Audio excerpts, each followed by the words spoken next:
First of all, I really like the acronym, the family acronym that you gave us today, and just helping educators understand that we don't have to think about the stress. Like yes, there's stress, but we can take the pain out and change it to a purpose.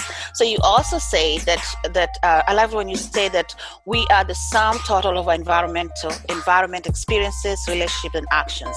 And so that just reminded me that we're going to go through the good and the bad, but we can look deep, because I like how you say look at the inner self, where we can't give what we don't have. That was powerful. And then when you shared about, yes, it's going to be stressful.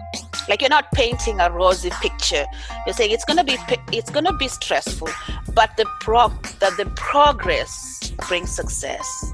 As an educator, I was just thinking about it, and I was like, wow, we just need refreshed ideas. Right now, we're going through a pandemic, and just hearing those fresh insights gives us the purpose, the drive, because, it's February. We are all just going through emotions right now, but just remembering that all things, there's something in us that we can change to bring something good. And then I like what Heather said. We can talk about what all day long, right?